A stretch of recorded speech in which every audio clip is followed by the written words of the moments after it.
بسم اللہ الرحمن الرحیم۔ السلام علیکم۔ اس نے بہت کوشش کی تھی کہ وہ اس منظر کو بھول جائے، لیکن نہ جانے کیا بات تھی کہ بار بار وہی منظر اس کی نگاہوں میں گھوم جاتا تھا۔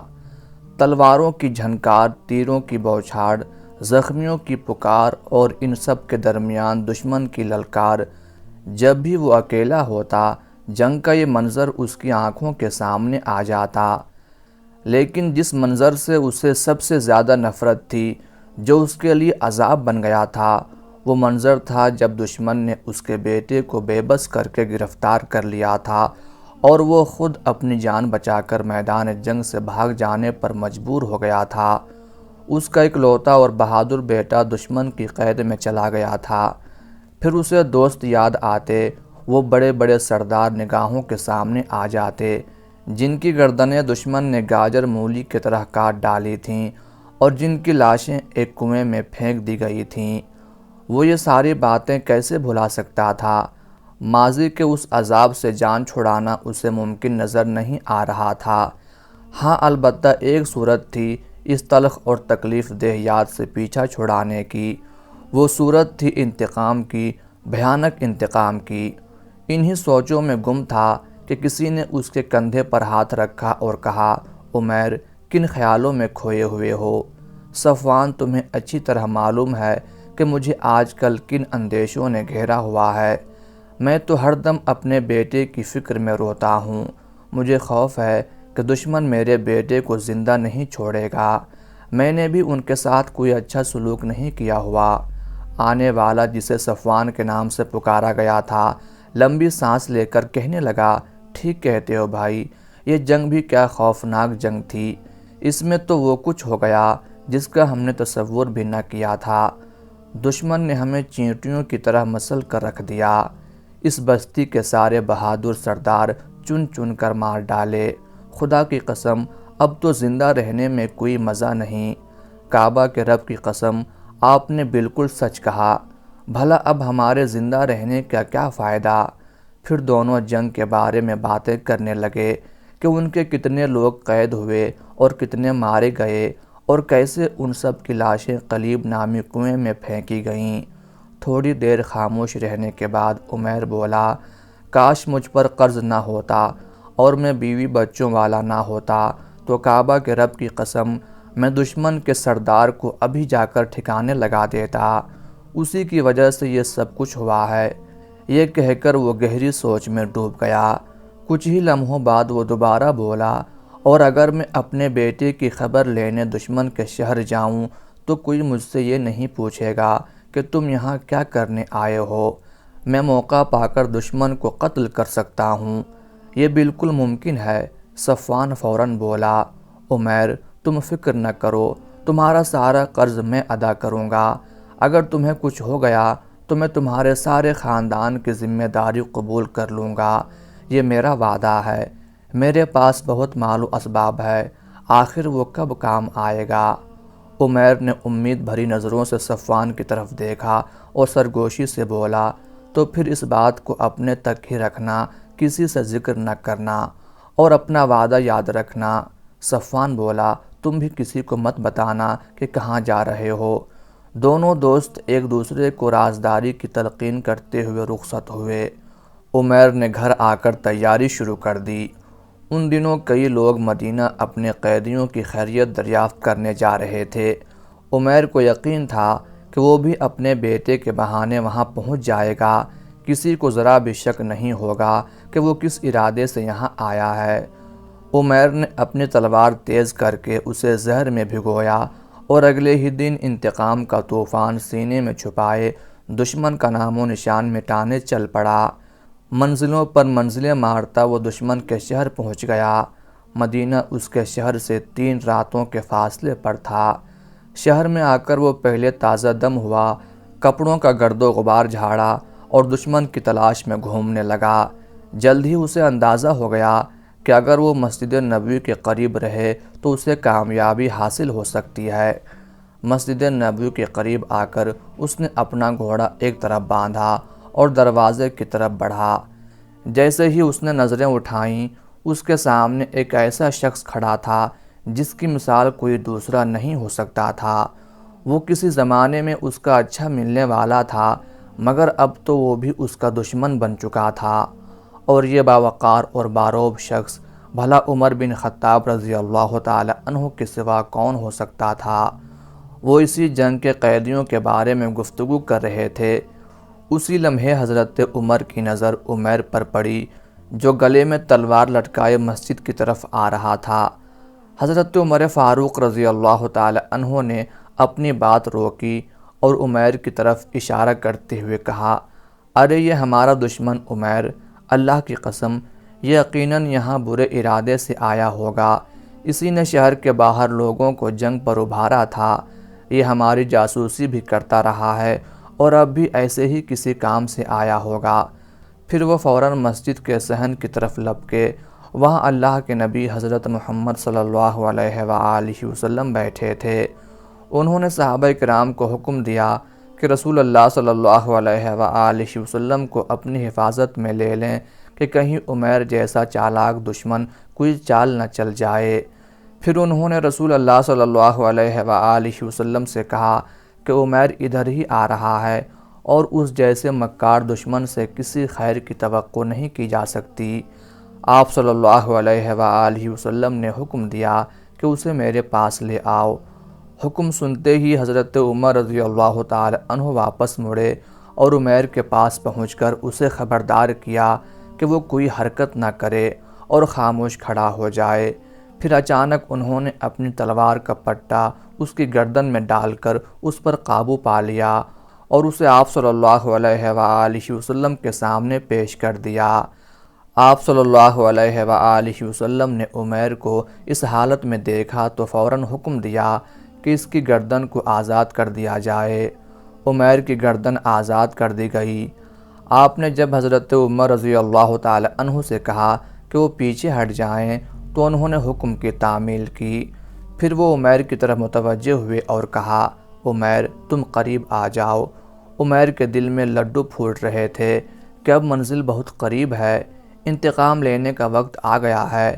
میں قریب جاتے ہی پھرتی سے تلوار نکال کر اپنا کام کر دکھاؤں گا۔ وہ نپے تلے قدم اٹھاتا آپ صلی اللہ علیہ وآلہ وسلم کی طرف بڑھا اور ایک دو قدموں کے فاصلے پر جا کر رک گیا اور بولا، صبح بخیر۔ یہ زمانے جاہلیت میں عربوں کا سلام تھا۔ حضور صلی اللہ علیہ وآلہ وسلم نے فرمایا، عمیر اللہ تعالیٰ نے ہمیں تم سے بہتر سلام کا طریقہ بتا کر ہمیں عزت بخشی ہے۔ ہم السلام علیکم کہتے ہیں۔ آپ کا سلام ہمارے سلام سے کوئی زیادہ مختلف تو نہیں، لیکن مسئلہ یہ ہے کہ آپ کی بات ہی انوکھی ہے۔ نفرت کی تلخی لیے وہ بولا۔ حضور صلی اللہ علیہ وآلہ وسلم نے اس کے تبصرے کو نظر انداز کیا اور فرمایا، کہو عمیر کیسے آنا ہوا؟ میں اپنا قیدی چھڑانے آیا ہوں۔ میرا بیٹا آپ کے قبضے میں ہے، برائے مہربانی اسے چھوڑ دیں اور مجھ پر احسان فرمائیں۔ تمہاری گردن میں تو تلوار لٹک رہی ہے، اس کا کیا مقصد ہے؟ افسوس یہ تلوار ناکارہ ہو گئی ہے۔ جس دن آپ لوگوں سے جنگ ہوئی اس دن کے بعد اس کی دھار کند ہو گئی ہے۔ نہیں عمیر تم سچ بولو، کہو کیسے آنا ہوا؟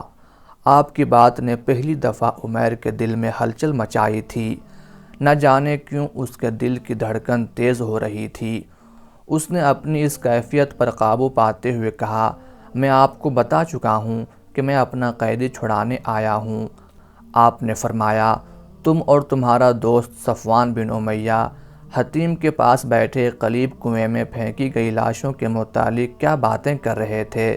پھر تم نے یہ کہا کہ اگر مجھ پر قرض نہ ہوتا اور میں بیوی بچوں والا نہ ہوتا تو یقیناً محمد صلی اللہ علیہ وآلہ وسلم کو قتل کرنے کی مہم پر نکل پڑتا۔ پھر صفوان نے تمہارا قرض اتارنے اور اہل و عیال کی ذمہ داری قبول کرنے کا وعدہ کیا اور تم مجھے قتل کرنے کی مہم پر نکل کھڑے ہوئے، مگر اللہ تعالیٰ نے تیرے اس گھنونے منصوبے کو ناکام بنا دیا ہے۔ یہ سب کچھ سن کر وہ ششدر رہ گیا۔ اسے سخت حیرت ہو رہی تھی کہ صفوان بن امیہ کے ساتھ کی گئی یہ باتیں تو ان دونوں کے سوا کسی نے نہیں سنی۔ اس نے اپنی بیوی بچوں کو بھی کچھ نہیں بتایا تھا اور صفوان کی بھی یہی کیفیت تھی۔ پھر ان تک یہ باتیں کیسے پہنچ گئیں؟ وہ گہری سوچ میں پڑ گیا۔ اسے یوں لگا جیسے وہ کسی سخت خول میں بند تھا اور اب یہ خول ٹوٹنے لگا ہے۔ اس کے وجود پر اندیکھی زنجیروں کی گرفت ڈھیلی پڑنے لگی ہے۔ آخر وہ پکار اٹھا، اے بلند مرتبہ سردار، میں گواہی دیتا ہوں کہ آپ محمد صلی اللہ علیہ وآلہ وسلم اللہ کے رسول ہیں۔ آپ مکہ میں جب ہمیں آسمانی خبریں بتلاتے تھے تو ہم انہیں تسلیم نہ کرتے تھے، لیکن صفوان اور میرے درمیان ہونے والی گفتگو کا تو ہمارے سوا کسی کو علم نہیں تھا۔ اللہ کی قسم، اب مجھے یقین ہو گیا ہے کہ یہ خبر آپ کو اللہ تعالیٰ ہی نے دی ہے۔ میں اللہ تعالیٰ کا شکر ادا کرتا ہوں کہ وہ مجھے آپ کے پاس لے آیا تاکہ مجھے اسلام کی دولت نصیب ہو۔ اور عمیر بن وہب نے کلمہ پڑھا اور مسلمان ہو گئے۔ اللہ کے آخری نبی حضرت محمد صلی اللہ علیہ وآلہ وسلم نے اپنے صحابہ سے فرمایا، عمیر اب تمہارے بھائی ہیں، انہیں دین سمجھاؤ، قرآن کی تعلیم دو اور ان کے قیدی کو آزاد کر دو۔ صحابہ عمیر بن وہب رضی اللہ تعالی عنہ کے اسلام قبول کرنے پر بہت خوش ہوئے۔ حضرت عمر رضی اللہ تعالی عنہ بھی ان کے اسلام قبول کرنے پر بہت خوش ہوئے۔ انہوں نے فرمایا، جب یہ رسول اللہ صلی اللہ علیہ وآلہ وسلم پر حملہ کرنے کی نیت سے آیا تھا تو مجھے بہت برا لگتا تھا، لیکن اب اسلام قبول کرنے کے بعد یہ مجھے اپنے بیٹوں سے بھی زیادہ پیارا ہو گیا ہے۔ ادھر مکہ میں صفوان بن امیہ بڑی بے چینی سے مدینہ سے کسی بڑی خبر کے آنے کا انتظار کر رہا تھا۔ وہ جب بھی دوستوں کی مجلس میں ہوتا تو کہتا، اے قریش، تمہیں جلد ہی ایک ایسی خبر ملنے والی ہے جو بدر کی یاد بھلا دے گی۔ مگر صفوان کا انتظار طویل سے طویل تر ہوتا گیا اور اسے وہ خبر ہرگز نہ ملی جس کی اسے توقع تھی۔ اس کے برعکس ایک مدینے سے آنے والے ایک شخص نے اسے بتایا کہ عمیر تو مسلمان ہو گئے ہیں۔ یہ خبر اس پر بجلی بن کر گری۔ اس نے یہ کہہ کر اس خبر کو ماننے سے انکار کر دیا کہ ساری دنیا تو مسلمان ہو سکتی ہے لیکن عمیر مسلمان نہیں ہو سکتا۔ ایک دن اس کے گھر پر دستک ہوئی۔ وہ باہر نکلا تو سامنے عمیر رضی اللہ تعالی عنہ کھڑے تھے۔ صفوان نے غور سے ان کی طرف دیکھا۔ اسے یوں لگا جیسے وہ اس عمیر کو نہیں دیکھ رہا جسے اس نے اللہ کے رسول صلی اللہ علیہ وآلہ وسلم کو شہید کرنے کے لیے بھیجا تھا۔ یہ عمیر تو بالکل ہی کوئی دوسرا شخص دکھائی دیتا تھا۔ عمیر رضی اللہ تعالی عنہ ان کا ہاتھ پکڑ کر انہیں گھر کے اندر لے گئے۔ صفوان نے ان پر سوالوں کی بوچھاڑ کر دی۔ عمیر، اللہ کی قسم، مجھے یقین ہے کہ تمہارے متعلق میں نے جو کچھ بھی سنا وہ غلط تھا۔ تم اپنے باپ دادا کا دین نہیں چھوڑ سکتے۔ بتاؤ، اللہ کی قسم، تمہارا چہرہ بدلا بدلا لگ رہا ہے۔ بتاؤ تم پر کیا مصیبت آن پڑی؟ حضرت عمیر رضی اللہ تعالی عنہ نے اسے اپنے دل کی بھڑاس نکالنے کا پورا موقع دیا۔ پھر سارا واقعہ بتایا اور پوچھا، صفوان، کیا تم نے ہمارے درمیان ہونے والی باتیں کسی اور شخص کو بتائی تھیں؟ صفوان نے کہا، نہیں، میں نے اس راز کو ہمیشہ اپنے تک ہی رکھا تھا۔ تب حضرت عمیر رضی اللہ تعالی عنہ بولے، میں نے اسی لیے اسلام قبول کر لیا ہے اور مدینہ میں رہتے ہوئے میں نے اسلام کی تعلیمات بھی سیکھی ہیں اور قرآن بھی یاد کیا ہے، اور اب میں یہاں رہ کر اسلام کی تبلیغ کروں گا اور سب سے پہلے تمہیں اس سچے دین کی طرف بلاتا ہوں۔ میں تمہاری طرح بزدل نہیں ہوں جو بیٹے کی زندگی کی خاطر اپنے باپ دادا کا دین بدل لوں گا۔ عمیر، تم نے بہت برا کیا، آج کے بعد میں تم سے کبھی کلام نہ کروں گا۔ اور صفوان نے عمیر کی مزید کوئی بات نہ سنی اور گھر میں داخل ہو کر دروازہ بند کر لیا۔ حضرت عمیر رضی اللہ تعالی عنہ کے لیے اب کوئی چارہ نہ تھا، وہ واپس گھر کی طرف لوٹ چلے۔ حضرت عمیر رضی اللہ تعالی عنہ بڑی جانفشانی سے اہل مکہ کو دین کی دعوت دینے کے لیے دن رات مصروف ہو گئے۔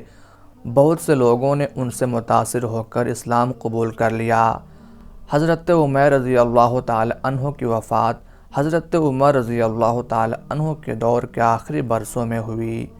اللہ تعالیٰ کی ان پر بے شمار رحمتیں نازل ہوں، آمین یا رب العالمین۔